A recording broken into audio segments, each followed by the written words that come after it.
Good to see you again. I think we're going to hear you just fine this time.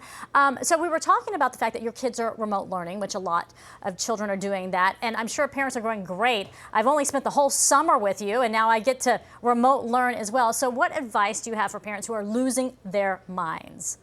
I mean, first of all, can we all accept that semi-losing our minds is completely normal and acceptable at this time? Yes. Like, let's not set our expectations too high, okay? We're all going to go a little nuts. That's okay. That's okay. But I think the main thing I'm seeing is that parents are comparing, and it's literally making them feel like they're failing. They're either comparing to what every other parent is doing, like that perfect mom who's posting all the crafts she's doing from home at her kids, and she's always patient. And by the way, it's semi-fake. Like, she has bad days too. Her kids are brats too. Don't worry about it, okay? She's just not Right. posting those moments. Sometimes don't you just Or, want to get away though? I mean, you can't. You can't just say, hey yeah, kids, just go away for a little bit. Mommy needs some time. But how do you steal that time away for yourself? you know what? Everybody who's been against screen time for their kids, you got to ditch that. Stick your kids in front of a TV or video game, whatever, and go hide in the closet with a bucket of ice cream and take care of you, or you are going to go insane. You've got to find those pocket of times. So screen time is okay. Yes. Yes. I mean, anybody who was like really, really strict before this COVID thing with their kids, you got to loosen up a little bit, because your sanity is more important than anything else right now. How much time is enough time, though? I mean, because for a lot of parents, myself included, we don't even have time to go to the restroom by ourselves because these little hands are knocking on the doors, trying to get in. You're going, seriously, can I just have a minute here? Yeah, I mean, peeing with an audience is normal now in my house, and I'm okay with it. Right?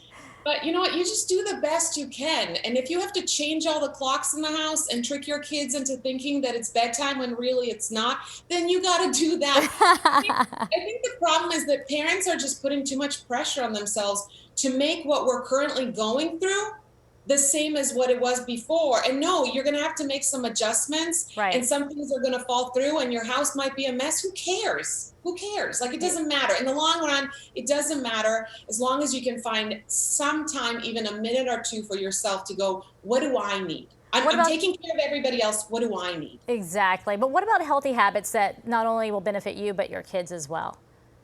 I mean, obviously there's, when I say screen time, I don't mean they're going to be in front of the screen all day. Play games, uh, have some healthy choices for them. One thing I've been doing with my kids is teaching them how to cook. And I find Okay. that when they're cooking, they're more likely to actually like want to eat the healthier stuff. So there's ways to do it. But my main thing I want to tell parents, because I do feel like everybody's going insane, is to just give yourself more credit, give yourself more grace. Don't be so hard on yourself. Stop comparing, stop competing. We're going to get through this. It will pass. This will not be forever.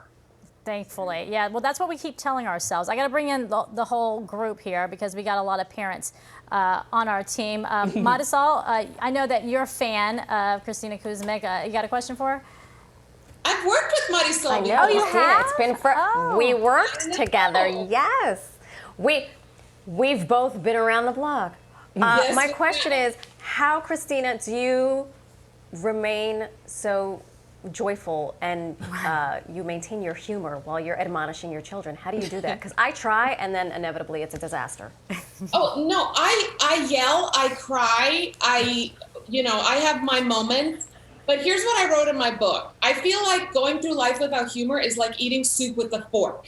You're gonna get a little bit out of it, but you're gonna miss out on so much goodness. So sometimes you just gotta find the funny. You just gotta look for the funny, and there's a lot of funny.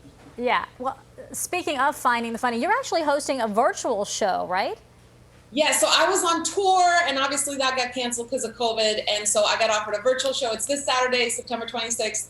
We have two show times in the morning and evening, and it's supposed to just be one of those things where you, again, grab your wine or whatever you're into, go hide in your closet away from your family, and spend some time with me laughing, and hopefully I'll encourage you as well. All the single folks right now are saying, I always wanted kids. But not now. Hearing all these stories. Until now. This is birth control. This is great birth control. You know what? Maybe wait till after COVID and quarantine and all that, and then procreate. That's my advice. Yeah, this is not the best time. Duly noted. I do find though that the timeout for our kids sometimes is a place that I will go just to get some alone. I'm going to timeout, and I'm putting Right. myself in that room where the kids sit, and I'll just need I have silence. counted myself before. I Yeah, have, and yeah. I love it so much. It's All nice. right, Kristina, Yeah. always a pleasure to see you.